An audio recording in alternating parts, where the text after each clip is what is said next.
So this whole time I've actually been recording videos and I actually realized that the setting that was there wasn't from my microphone, but rather it was coming straight from the audio from the PC mic. That's why the audio hasn't been so good for the past few videos. I've just realized that actually on my settings. And I don't know how many times I've been recording videos and I've actually been feeling quite lethargic to record videos because of the same thing. But either ways, this is one video that I've been wanting to do on the channel for some time. A lot of people have been calling me to do thyroid function, or rather thyroid videos, but I haven't got the time to record the video. But here is a video on hyperthyroidism. I've split it into two parts because I realized if I did it as a single video, it was going to be super long. So I've split it into two parts. The first part is going to be talking about the basics and pretty much talking about investigating thyroid disease, and then the last part is going to be talking about purely management of hyperthyroidism. Grab a piece of paper and let's go.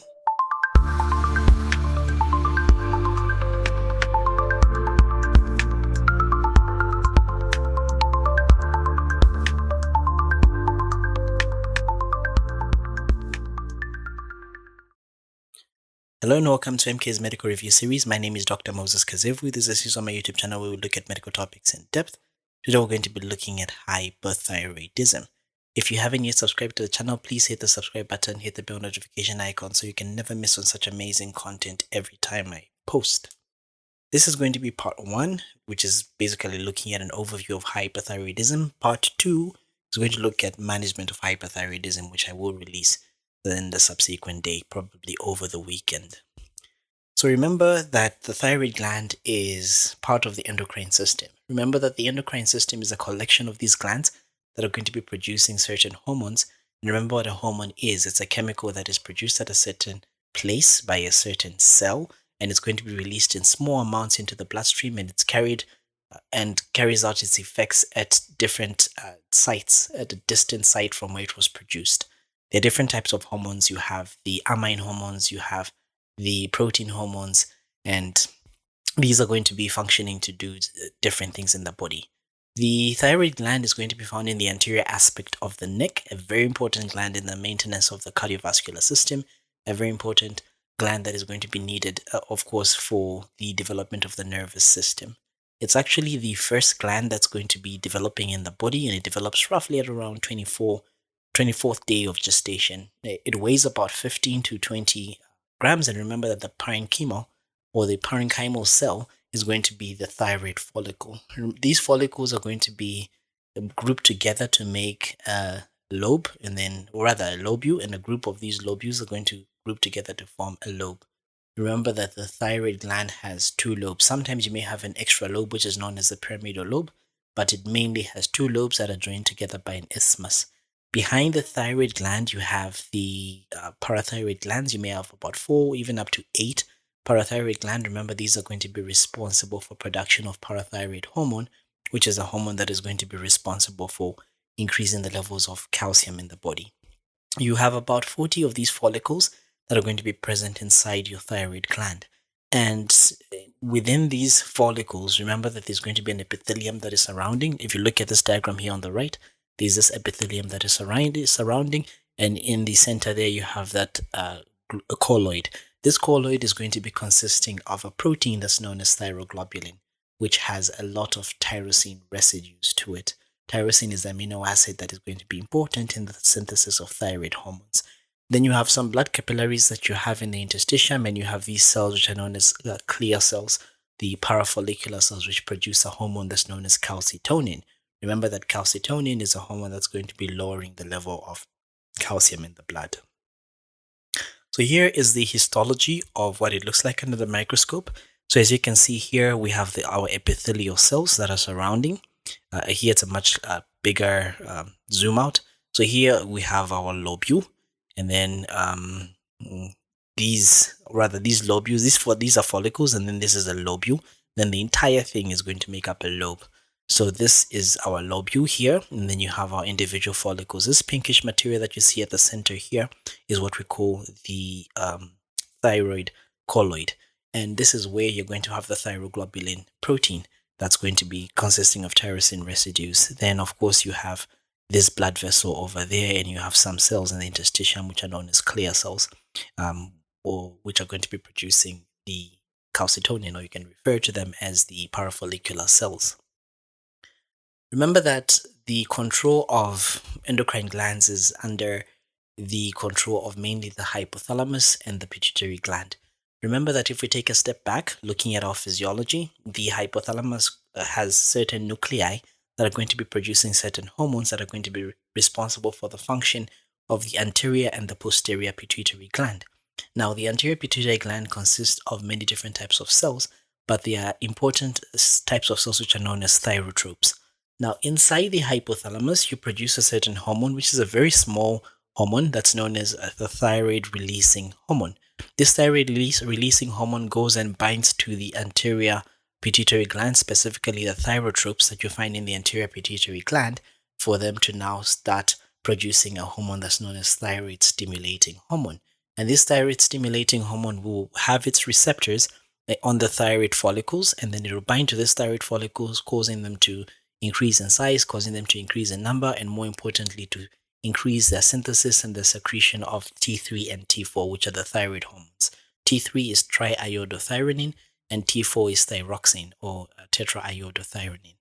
Then once T3 and T4 are released, they're going to bring about certain physiological effects. When they bind to their nuclear receptors, they'll bring about certain physiological effects.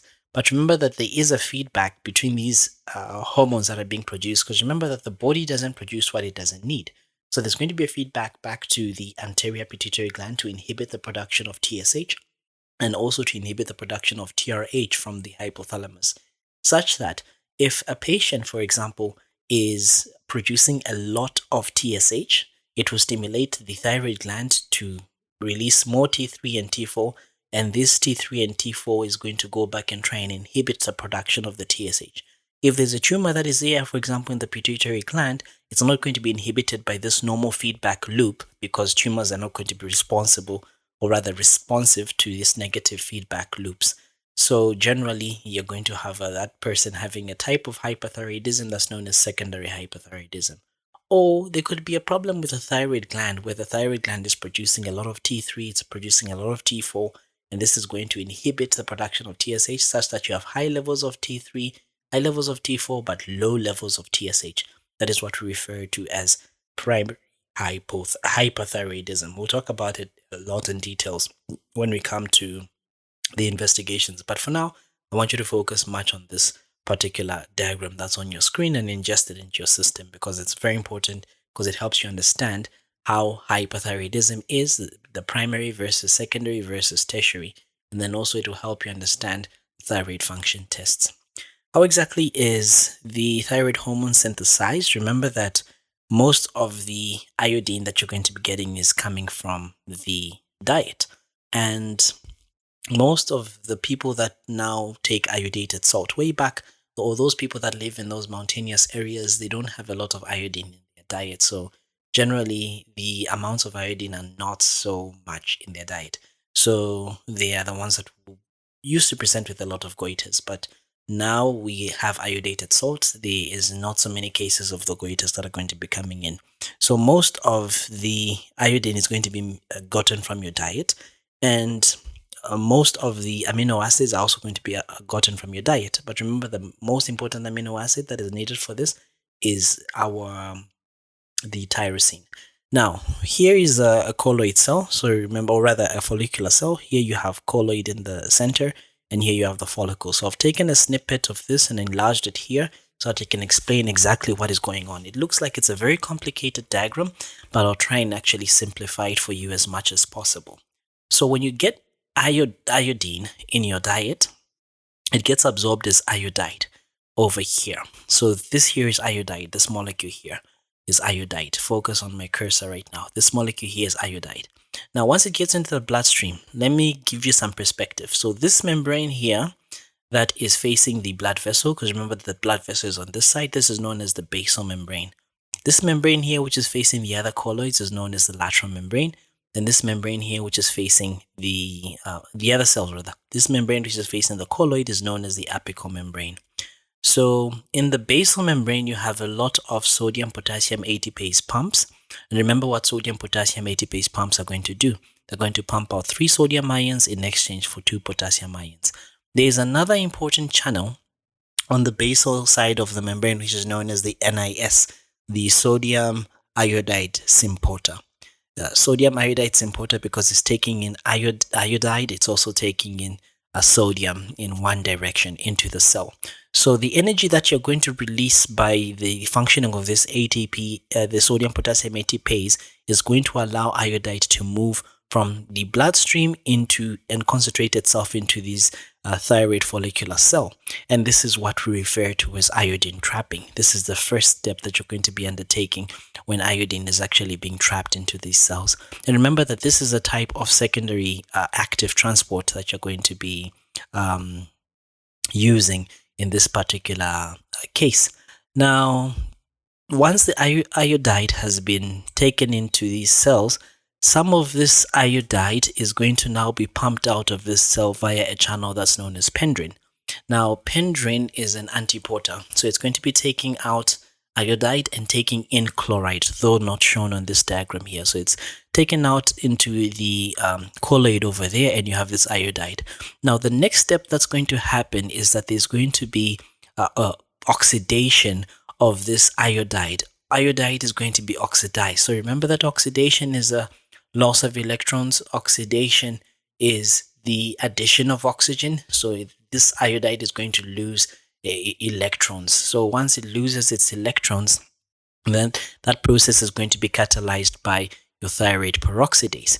Then once now it has been oxidized, you're going to add it now to the thyroglobulin molecule. You call this process as organification. This process of organification is going to also be catalyzed by the thyroid peroxidase, your TPO. And remember that the addition to this, if you add one molecule, you form monoiodothyronine. If you add 2 molecules, you form diiodothyronine. That's what we refer to as organification. Remember, the first step is iodine trapping. The second step is oxidation. The third step is organification. Then mono and di are going to combine. Di and di are going to combine, di and mono are going to combine. So when mono and di combine, you form what is known as T3. When di and mono combine, you form what is known as reverse T3. Then when di combines with di, you form what is known as T4. And then you have some molecules that will be left like that with the monoiodothyronine and diiodothyronine. All these will be bound to the thyroglobulin molecule.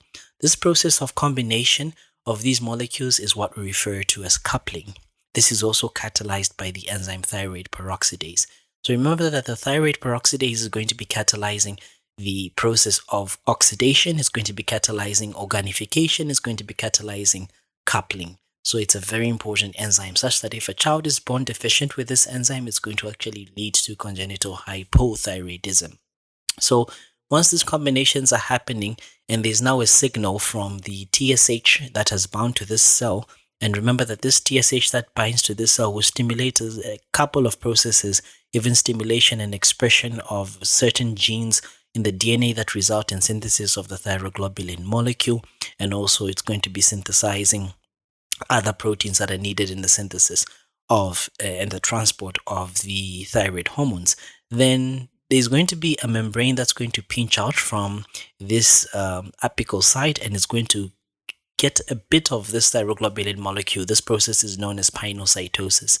And through pinocytosis, you form this vesicle that is going to be found on the inside. This vesicle is going to consist of a part of a thyroglobulin molecule with some monoiodo, diiodo, T3, T4, and reverse T3. It's going to actually fuse with the lysosome. Once it fuses with the lysosome, it's going to inject its hydrolytic enzymes, and then the T3, T4 are going to be cleaved off. The mono and the di can actually be recycled in the cell. The thyroglobulin protein can also be recycled and broken down to further amino acids and recycled in this particular cell. So the T3 and T4 are now going to be released into the bloodstream, where they're going to be binding to albumin, prealbumin, and even the thyroglobulin. Some of them will be binding to the thyroglobulin binding or the thyroid binding globulin proteins. And remember that the one that you produce the most is T4. You produce about 85 to 90% of T4 but T3 is what is biologically active. It's what brings about the effects of the system. And why does this happen how does this happen? At the tissues, at the peripheral of the tissues, the T4 is going to be converted to T3 in the presence of a deiodinase enzyme. And then T3 is going to be carrying out the physiological effects. And remember, the physiological effects is that number one, there's going to be an increase in the basal metabolic rate. So it means that it increases the synthesis and expression of the sodium potassium ATPase pumps. Number two, to increase the expression of adrenergic receptors. So in essence, this will mean that it's going to sensitize your tissues to adrenergic input. So this is very important, especially for the cardiovascular system. It's also going to help in growth and fetal brain development, such that if a child is born with hypothyroidism, they may have some mental challenges. And remember that most of the T3 and T4 is going to be binding to the thyroxine binding globulin. And what is very important to remember that it's the free hormone that's going to be physiologically active. Even when you're investigating a patient for thyroid disorders, we want to check for the free hormones, are the ones that you want to check for, the ones that are unbound, because these are the ones that are going to be binding to the nuclear receptor.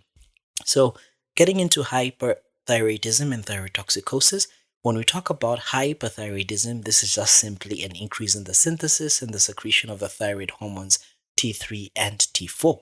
That's it. Then when we talk about thyrotoxicosis, this is where now you have this life-threatening condition where there's going to be this high levels of T3 and T4 regardless of the source, and this person is symptomatic. Very important. So thyrotoxicosis and hyperthyroidism do not mean the same things. In hyperthyroidism, it's just simply merely an increase in T3 and T4. They may or may not have symptoms. Thyrotoxicosis, they do have symptoms. Regardless of the source of where the T3 and T4 is coming from, they do have symptoms. In terms of epidemiology, it's much more common in females and those that are between the ages of 20 to 50. So for those that are actually 20 to 30, Graves' disease is very common.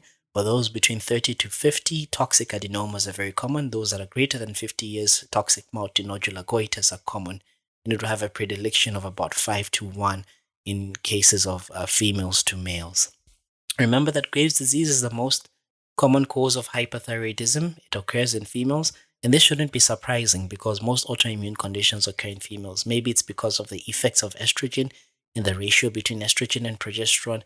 Could be that extra X chromosome that women are actually carrying, or maybe some other genes that have been isolated, which make autoimmune conditions very, very much more common. And women generally have a much more robust immune system compared to males, which is why autoimmune conditions are way much more common in females than males. So generally, it's going to be Graves' disease is going to be presenting with three things. There are going to be eye changes. So there's going to be an ophthalmopathy. There's going to be skin changes. There's going to be infiltrative dermopathies. And there's going to be a palpable goiter. Sometimes you may have a bruit. And the most common cause of thyrotoxic crisis, the thyroid storm, is a drug that's known as amiodarone, which we use to manage arrhythmias.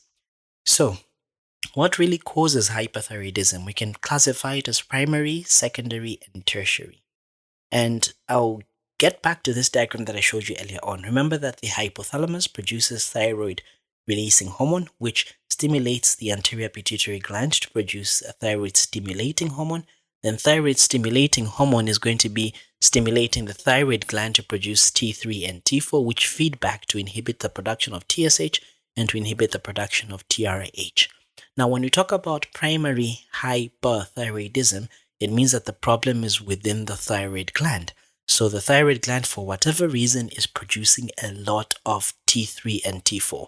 So if the thyroid gland is producing T3 and T4, these are going to feed back and inhibit the production of TSH. They are going to feed back and inhibit the production of TRH. So you find out that in this patient, T3 and T4 will be quite high, TSH will be low, TRH will be low. This is because this person has a problem in the thyroid gland, which is producing a lot of hormones. That's what we refer to as primary hyperthyroidism. And secondary, it's outside the thyroid gland, most likely in the pituitary gland. Maybe someone has a tumor of the pituitary gland. They are producing a lot of TSH. So in this case, the TSH levels would be high, which will stimulate the thyroid gland to produce T3 and T4. These will feed back and inhibit the production of TSH. But remember, there's a tumor here that keeps producing TSH, so the levels will still remain quite high. So in this case, you have high levels of TSH, high levels of T3, high levels of T4. Now, tertiary hyperthyroidism, which is not as common, is a problem with the hypothalamus where you're producing a lot of TRH. So the difference between tertiary and secondary is that in secondary, the TSH levels will be high, while the TRH levels will be low because the problem is within the pituitary gland. While in tertiary hyperthyroidism, the TRH levels will be high, the TSH levels will be high, and the T3 and T4 levels will be high. I'll explain this a bit further when I show you a table of these thyroid function tests. So we'll begin with talking about primary, then we'll highlight secondary, and then we'll also highlight tertiary hyperthyroidism. I will go into some of these causes in a lot more details, and then when we talk about the management, I'll talk about the management of hyperthyroidism in a whole, including some of the most common causes. So we'll begin with primary hyperthyroidism. Remember here the problem is within the thyroid gland. What are some of the things that can cause it? Most common that you should think about, Graves' disease. It's an autoimmune condition. It's a type 5 type of hypersensitivity where you're producing antibodies that are TSH-like, that are stimulating the thyroid gland to produce T3 and T4. Then you have toxic multinodular goiter, you have solitary hyperfunctioning hot nodules or your solitary toxic nodules, you have thyroiditis. Though this is in the early phases of thyroiditis, because you know that as the thyroiditis progresses and the thyroid is being destroyed, the person will move from hyperthyroidism, then they'll become euthyroid at some point, and then they'll tip into hypothyroidism. Because remember that the thyroid gland synthesizes and stores large amounts of the thyroid hormones. So you could have your subacute granulomatous thyroiditis, which is known as Dequervain's thyroiditis, which could be following a viral infection. Or it could be a subacute lymphocytic thyroiditis, which is also referred to as a silent thyroiditis. Or it could be due to radiation thyroiditis, where someone is exposed to radiation. Maybe they're being treated for another type of cancer. They could have iodine-induced hyperthyroidism. They could also have certain drugs like amiodarone, which is the most common cause. And remember that hyperthyroidism is associated with arrhythmias, especially atrial fibrillation. So it means when you have an atrial fibrillation, avoid using amiodarone to treat that particular person because amiodarone causes hyperthyroidism. Lithium, which is a mood stabilizer, can also cause hyperthyroidism. It actually causes damage to the thyroid. Checkpoint inhibitors used in cancer therapy, alemtuzumab, which is used in multiple sclerosis, and even interferon alpha. Excess iodine ingestion and even non-autoimmune autosomal dominant hyperthyroidism, which is seen in neonates, is much more common. In terms of secondary hyperthyroidism, remember here the problem is outside the thyroid gland. The problem here is not in the thyroid gland, it's outside. It's coming most likely from the pituitary gland. The pituitary gland is producing a lot of TSH, and which is stimulating the thyroid gland to produce T3, T4. But it could also come from other areas. For example, someone could have a tumor elsewhere that is producing TSH, very common in the small cell carcinomas. But in terms of the common causes, one thing you should think about is a functional pituitary adenoma, which is producing TSH. And remember that the TSH that you're producing from this pituitary adenoma is actually much more active than the usual TSH that you have in your body. It has an increase in the alpha subunit in the TSH in the blood that actually helps you in the differential diagnosis because this tends to occur in patients with TSH secreting pituitary adenomas. And remember, with the pituitary adenoma, they may have history of headaches. They may also have history of visual changes because the pituitary gland is, once it begins to grow, it will compress on the optic chiasma, which will affect the vision of this particular person. Then they may also have secondary hyperthyroidism in the background of a molar pregnancy or a choriocarcinoma. Remember that beta-HCG actually resembles TSH. But the difference with this is that this type of hyperthyroidism is quite transient. Once the underlying cause has been treated, even the hyperthyroidism will fade away. So as the levels of the HCG are actually quite high in the first trimester, they will actually present with certain symptoms. And this will result in a decrease in the serum levels of TSH and a mild increase in the serum T4 levels sometimes. So this is because the beta subunit that's there of the HCG, actually the structure of HCG is very similar to the structure of TSH. So the increase in the thyroid stimulation may be caused by increased levels of the partially decylated HCG, which is like an HCG variant, which is a bit more potent, thyroid stimulator than the usual sialylated HCG. You could also have tumors, ovarian tumors, the struma ovari that can actually is an ovarian teratoma that can produce TSH. And when you actually do your radioiodine uptake study, you actually see some uptake happening in the pelvis.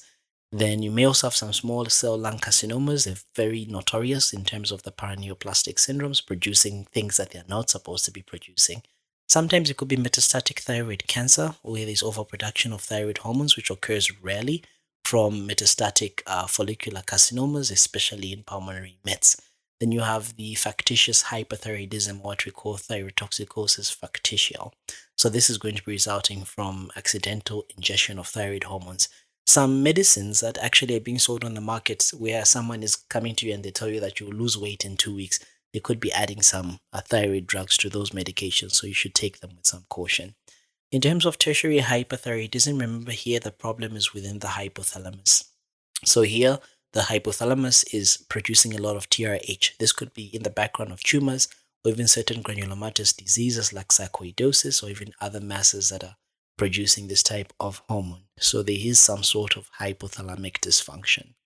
So we'll talk about the important, I'll highlight the important causes before we come to the investigation and close off this video so that you can catch the second part of this video on the management. We'll begin with Graves' disease. I'll spend a bit more time on this because it's high yield in terms of your exams.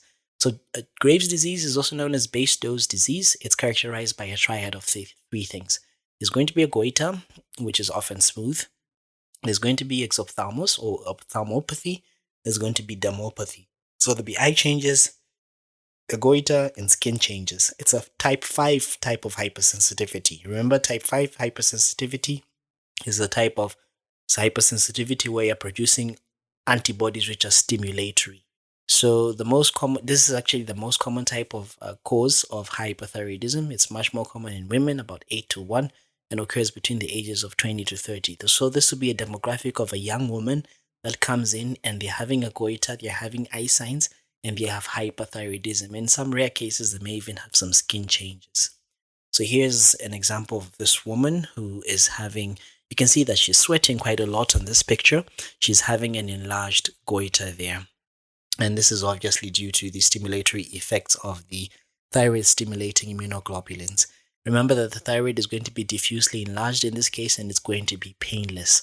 But when you start treatment, unlike with a toxic nodular goiter, unlike with the solitary nodules, when you start treatment of Graves' disease, often the goiter is going to regress. The others may not regress and may actually warrant surgery for these patients. In terms of the exophthalmos of the ophthalmopathy, this occurs before the onset of the hyperthyroidism. It can even occur as early as 20 years before the hyperthyroidism shows up, or even 20 years after. It tends to worsen or it stops independently of the clinical course of the hyperthyroidism. Here's a picture of a lady with the exophthalmos. You should be able to look at it from the sides and even on top of the patients when you're behind and you're examining the patients. So generally, the typical ophthalmopathy in the presence of a normal thyroid function is what we refer to as euthyroid Graves' disease, where someone has these characteristic features of the exophthalmos, but then their thyroid function is normal. We refer to that as euthyroid Graves' disease. Then you may also have the upper lid retraction, as you can see here. You can see the above the sclera here. You can see the iris is here. The iris, you can see the cornea, the iris and the sclera rather. The iris and the sclera, you can see the sclera above the iris here. Under a normal individual, are not supposed to see this. So this is referred to as a wide-eyed stare gaze. You may have eyelid retraction, you may have lid lag when they are moving their muscles, when you're trying to perform an H or they are trying to follow your movements with a plus. As you're making a plus, then you'll notice that your eyelid is actually lagging behind. They may have pretibial myxedema. They may sometimes have bagginess around the eye, periorbital edema. The reason why we actually have this exophthalmos and protrusion of the eyeball forward is because the fibroblasts that are in the retroorbital tissues actually have a TSH receptor. So this TSH receptor binds to the TSH that's going to be there, or rather the antibodies are going to be binding to these TSH receptors, and they're going to be stimulating this fibroblast to release a lot of glycosaminoglycans, to release a lot of hyaluronic acid, and this deposit in the connective tissue, and then it tends to push the structures of the eye forward, resulting in this exophthalmos. As you can see here, you have a picture of a woman that's unable to close her eyes. Here you have infraorbital bag, so they have this baggy eye appearance. You can see that this person is also quite sweaty. Then in terms of the skin signs, remember they'll have this infiltrative dermopathy, the myxedema. Don't confuse it with the myxedema of hypothyroidism. Myxedema is just a term that's often used to denote deposition of this glycosaminoglycans and accumulation of the hyaluronic acid. It just doesn't refer to hypothyroidism. So it's a less common feature.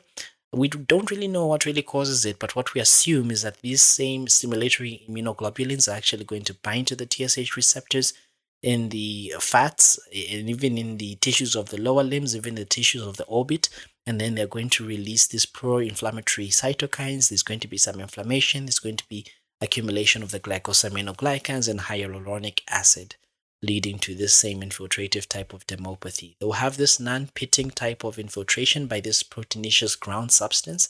Usually it's found in the pretibial area. So when you're examining a thyroid patient, make sure to actually look at the lower limbs to check for any edema. So rarely this occurs in the absence of Graves' disease. So the lesions are often pruritic, they are erythematous in the early stages, but they may become browny, they may become hard as the time goes by, and they tend to appear years before or even years after hypothyroidism. Here's a picture of a patient with pretibial myxedema. As we can see, there's this thick and scaly skin here and hyperpigmented skin over here. Here's a picture of someone with mild pretibial myxedema. Here is pretibial myxedema in a patient with Graves' disease. Remember that in Graves' disease, there's a type 4 type of hypersensitivity, producing these stimulatory immunoglobulins which bind to the TSH receptors. So as they bind to the TSH receptors on the thyroid gland, this results in stimulation of T3 and T4. And remember that they will have effects that are similar to TSH. Remember, TSH will cause hypertrophy, it will cause hyperplasia of the follicle. So this will enlarge the goiter. This will enlarge the thyroid gland, resulting in a goiter. It's just like, because it's an autoimmune condition, even just like Hashimoto's thyroiditis, it's also associated with other autoimmune conditions like type 1 diabetes mellitus, vitiligo, premature graying of the hair, pernicious anemia, Sjogren's syndrome, celiac disease, Addison's disease, alopecia areata, connective tissue disorders, hypoparathyroidism, myasthenia gravis, cardiomyopathies, and even polyglandular deficiency syndromes. And remember that it is hereditary and it has an increased risk of inheritance, though we're not so sure what genes actually code for this. But we've seen that many patients that do actually have Graves' disease have a family history of either autoimmune thyroiditis, or they may have a family history of Graves' disease. In these patients, we tend to notice that their thymus gland is typically enlarged, and they'll have this serum antinuclear antibody levels which are elevated. ANA will be elevated. So dietary supplementation of iodine can actually trigger Graves' disease. And similarly, your patients that are treated with potassium iodide and or amiodarone have an increased risk of developing Graves' disease. The antibodies that we tend to see in Graves' disease are of two types. We have the TSH receptor antibodies, or you can refer to them as the thyrotropin receptor antibodies. These are going to distinguish it from the other type of autoimmune conditions like the chronic lymphocytic thyroiditis, because both conditions you can see the antithyroid antibodies. You can see the thyroid peroxidase antibodies. So remember that even in Graves' disease, when you check for the thyroid peroxidase antibodies, you may find them positive, but that doesn't mean that the patient has a thyroiditis. Check for the TSH receptor antibodies because these are specific to Graves' disease. Then you may also have the long-acting thyroid stimulating antibodies, or the LATs. You also want to do some radioactive iodine isotope scans. So here, as you can see, the darker it appears, the more activity. So here you can see that this is the lobe of the thyroid. Then you had a nodule here that's not taking up the iodine. So this is what is referred to as a cold nodule. It's different from this. As you can see, the rest of the gland is hypofunctioning, whilst here you have a lot of activity here and it's appearing dark. So this is a hot nodule.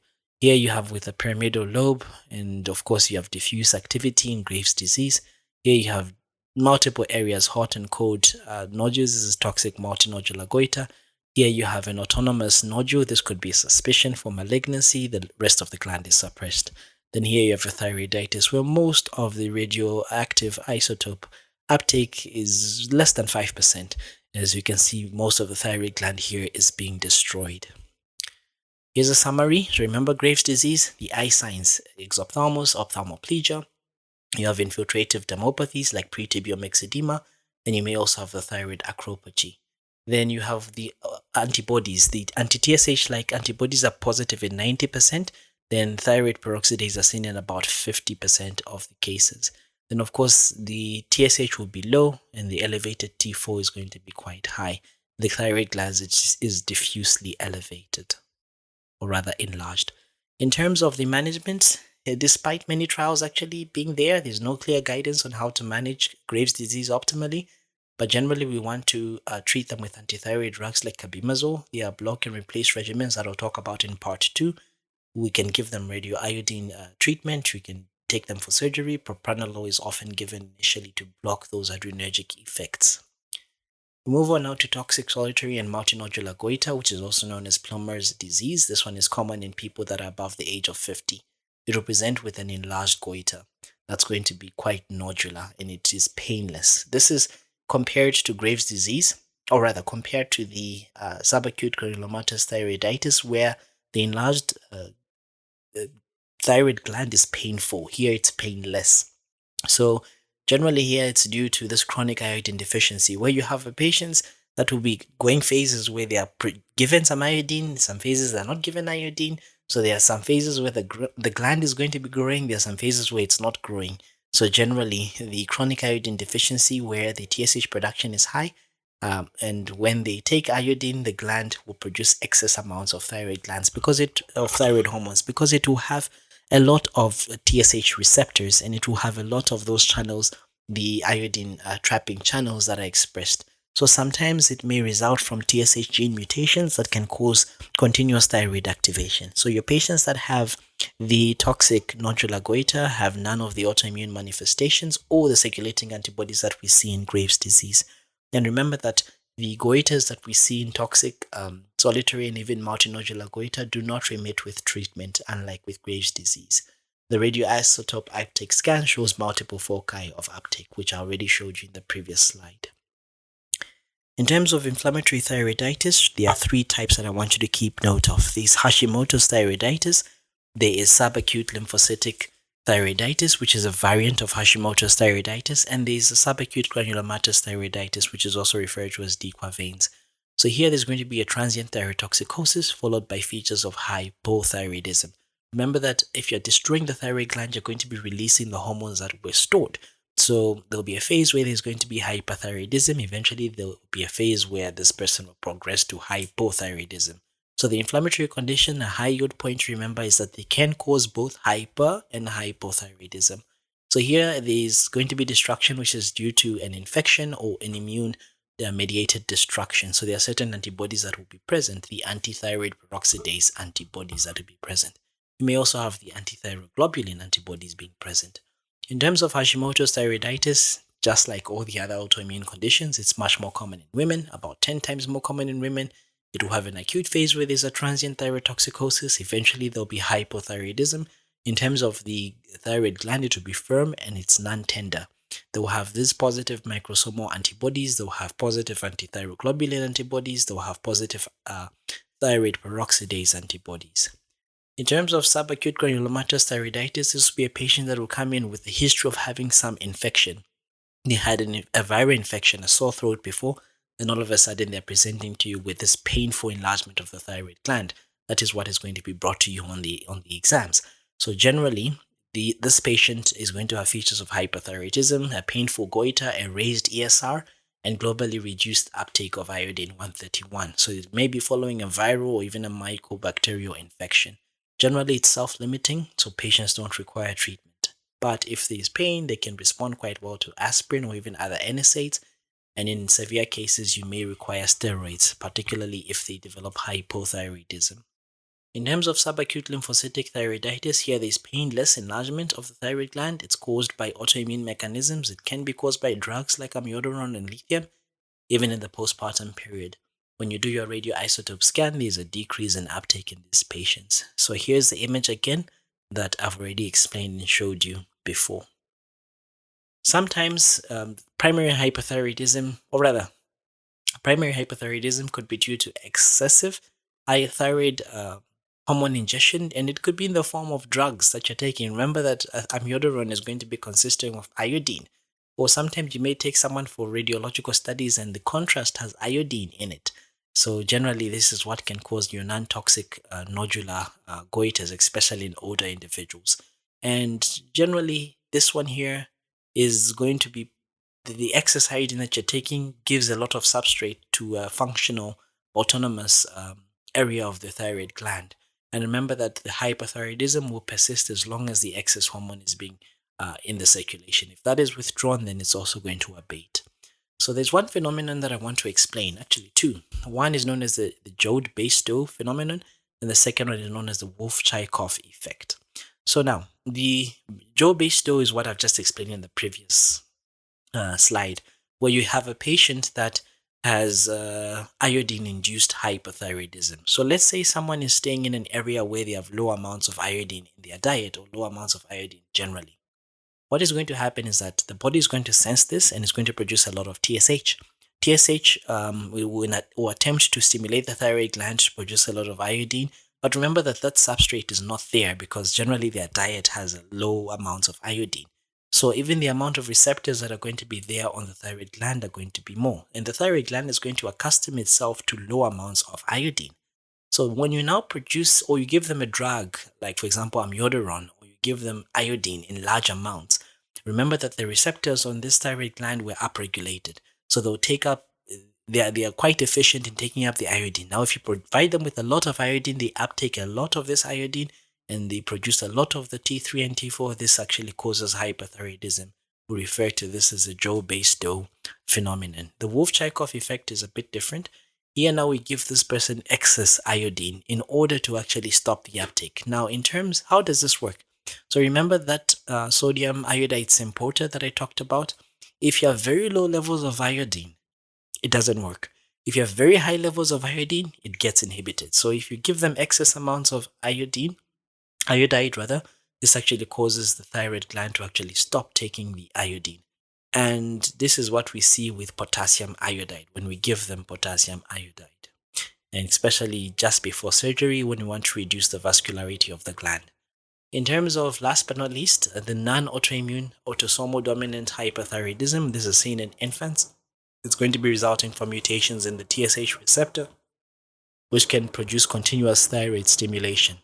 What are some of the clinical features?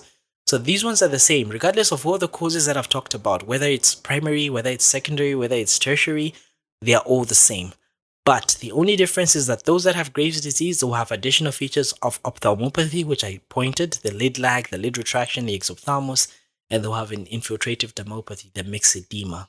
We see that in Graves' disease. The clinical presentation may be quite subtle, or it may be quite dramatic, but generally they may also have a goiter or a nodule that is present. And the key thing to remember is that stimulation of the sympathetic nervous system.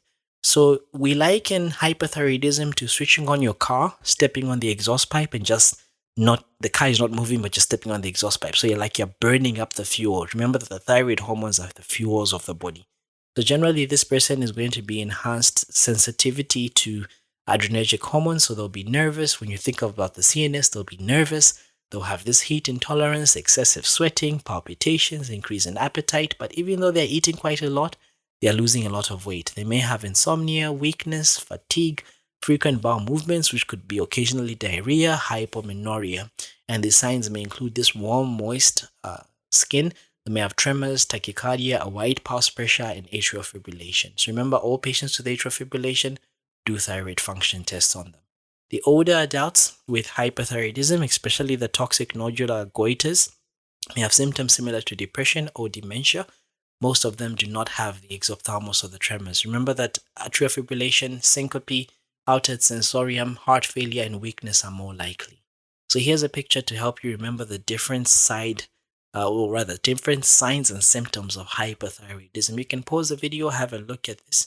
and see how you're going to remember them. How I just like to remember them, I just like to remember them like this. Number one, remember that there's increase in adrenergic input, increase in sensitivity to adrenergic input. So you think and ask yourself, in the CNS, if there's stimulation of the adrenergic system, what will happen? Someone will be anxious, someone will be restless, so someone will have insomnia. And then in the eyes, you may have those eye symptoms in terms of Graves' disease, the lid lag, the lid retraction, the exophthalmos. Then you may have the periorbital edema. In terms of the CVS, you have the tachycardia, you have hypertension, you have increase in the pulse pressure, you have atrial fibrillation. In the GIT, you have increase in motility, so patients may have diarrhea. You may also have increase in appetite, but regardless of them having increase in appetite, they are losing a lot of weight. In the musculoskeletal system, they are going to be having these tremors. They are going to be having this moist skin. They'll have this thin hair. And then, of course, they may have this pretibial dermopathy, the pretibial myxedema. Generally, they'll also have this heat intolerance. In the genitourinary system and the reproductive system, they may have these irregular menses that may be there. Sometimes they may actually be in what is known as a thyroid storm, which is a complication. I'll do a video separate on its own on the thyroid storm. Here's a summary of all the clinical features that I've been highlighting just shortly.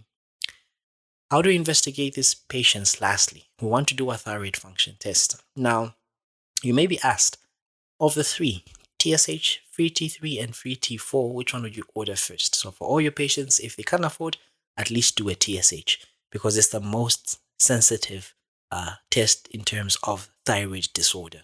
So generally, your TSH measurement is quite good because it's going to be suppressed, especially in those patients that have primary hyperthyroidism, TSH is low. Those that have secondary hyperthyroidism, TSH is high.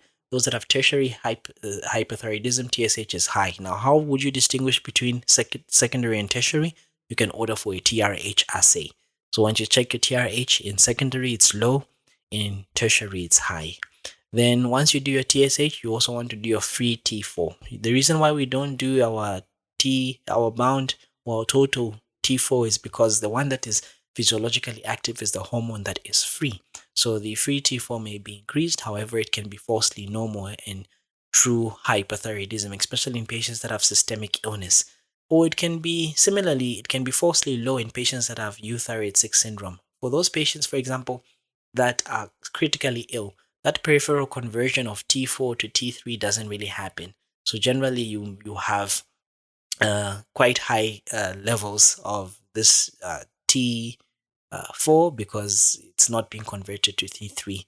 So generally, it may not be a true picture. So if the free T4 rather levels are normal and the TSH level is low, then this patient has subtle symptoms of hyperthyroidism. Then we should check for T3.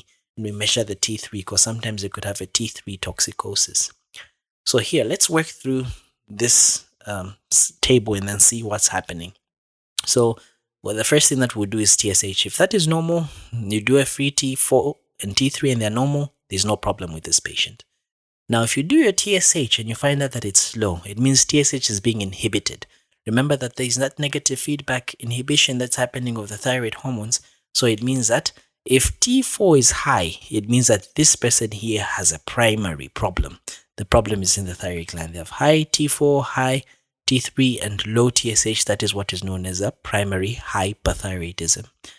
You may get some cases where the TSH is being inhibited, but you check the levels of free T3 and T4 and they are normal.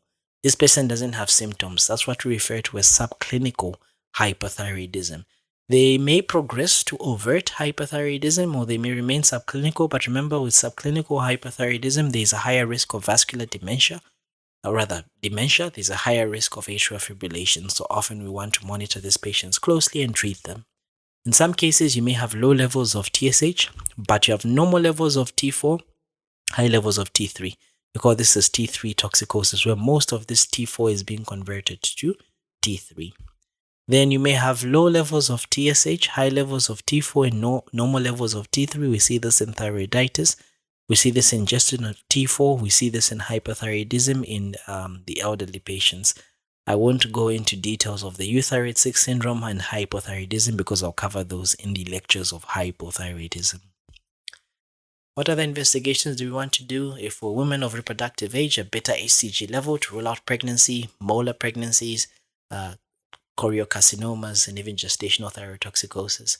Generally, if your patient has signs of Graves' disease, if they are present, order for TSH receptor antibodies. If they are absent, order for a thyroid scan, a radio iodine uptake scan. If there is no uptake, then you should be thinking this could be a thyroiditis. It could be exogenous administration of a thyroid hormones.